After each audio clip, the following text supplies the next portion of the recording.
Hi, my name is Kamini I'm a storyteller. I'm creative producer of StoryFest Singapore, director of the Storytelling Centre Limited, and I founded MoonShadow Stories almost 20 years ago to revive the art of the oral tradition.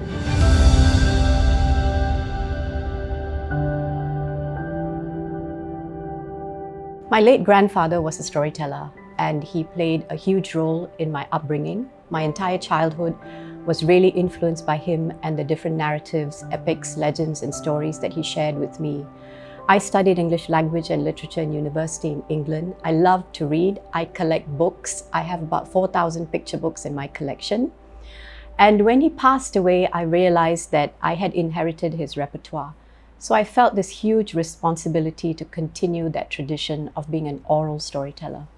So it's like, imagine I'm the camera, look into my eyes with that real motivation and that real energy and skill, and try and get the child behind this camera's lens that's invisible to engage with you. Okay, let's try Charlotte saying something. Just the last part, the Oni needs to eat a cat. See what happens if suddenly she becomes the cat's voice. Cat!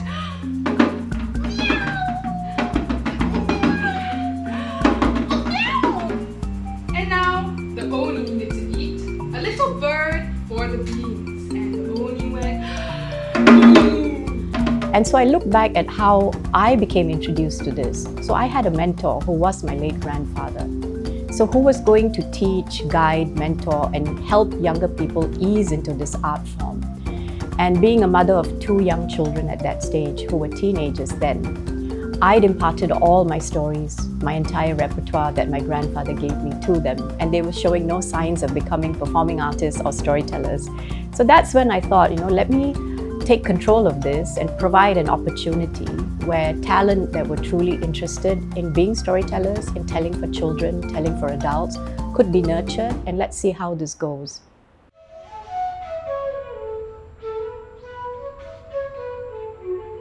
So this pandemic has really impacted the performing arts industry. We are still considered to be in phase 2, which means we're not operational. We cannot go back into theatres and performing arts institutions. We cannot work with a live audience as yet. So it's been more than 6 months that we are still waiting for theatres to open, for museums and galleries to allow us to come back in and conduct storytelling projects and programs. So what I did right at the beginning in March was to embrace technology and all the skills and talents that we had as a company. So my ability to come up with stories and programs, the artists that I work with, the young storytellers, their performing arts skills to breathe life into these stories, and then my team who were able to film, even if it was filming at home, even if it was using a simple iPhone. We were not trained, but we quickly pivoted and we jumped and embraced this whole digital realm. And I think putting content out there kept us very engaged with our audience.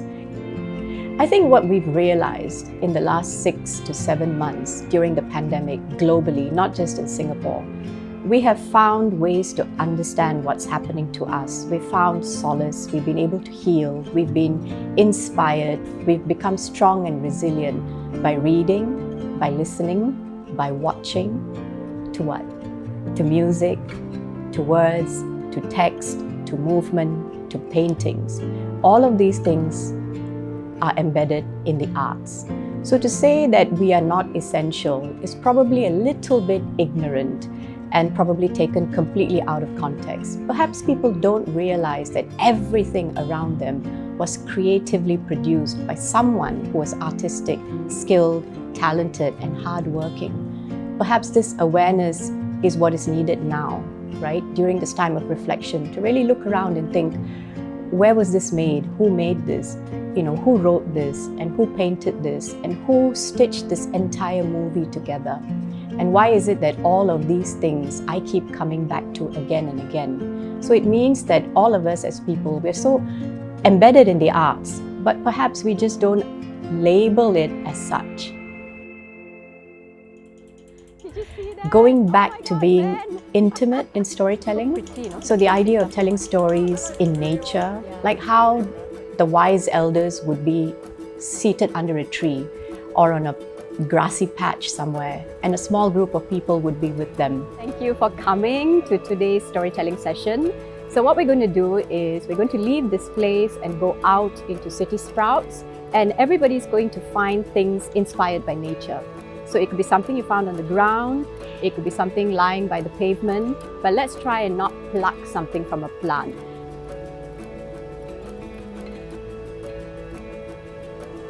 So I found something that looks like a fallen piece of what must have been a bird's nest. So I'm going to take this back. I think here going to get a bit difficult to go inside there. Like all the terung, there's no way I can pluck those. So I found something that looks like dried grass. So this inspires me to tell a little short story. So I'm working with a good friend who has a plot in a greenhouse in City Sprouts, and he's called this little piece of haven the huddle. So I'm working with him to create small, intimate storytelling circles that are workshops that allow personal narratives to be told through natural objects that we forage and we look for in that environment. And then we segue through something that's from mythology or legend or folklore. So I would like to start with this piece of wood chip that I found here in Ben's greenhouse. And a lot of the timber trees would be felled and cut down to make way for plantation and agriculture to grow crops and food. And so this took me back to my childhood, because in Singapore it's very rare for you to see a piece of chipped wood. So I'm going to place this here at the start of the design, and whoever is ready, you can continue with just one item that you found and a little story that is inspired by it. There will always be a demand for storytellers in Singapore and around the world. I think stories are a good way to open up conversations and to allow people to understand the world that we live in. It also builds tolerance. And no matter how old or how young you are, you can always suspend disbelief. And everybody wants to imagine.